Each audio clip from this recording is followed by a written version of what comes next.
Ever wondered how a simple jack can lift a car weighing over 1,000 kilos with just a few pumps? Let's crack open the science behind it. Hydraulic jacks are powerful devices used to lift heavy loads with ease, using the principles of fluid mechanics.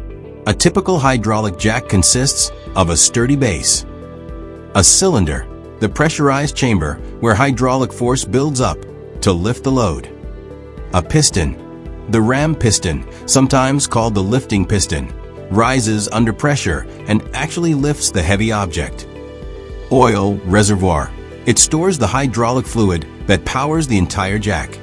The pump piston, or plunger, is moved by the handle, sending oil under pressure into the cylinder.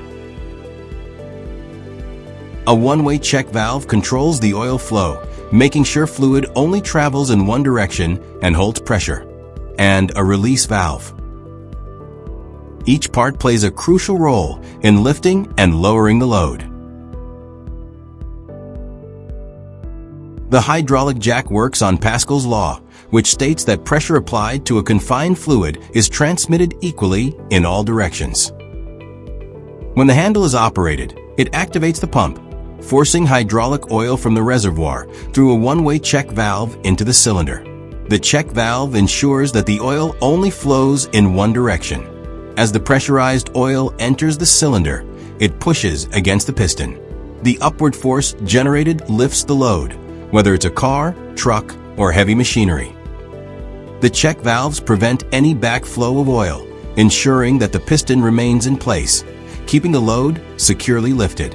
To lower the load, the release valve is opened, allowing the hydraulic oil to flow back into the reservoir. Gravity assists in the controlled descent of the load. Hydraulic jacks are widely used in automotive repair shops, construction sites, and industries requiring heavy lifting. Always ensure proper safety measures when operating a jack. Thank you for watching our animation on how hydraulic jacks work. Stay tuned for more educational content. Don't forget to like, share, and subscribe. See you in the next video.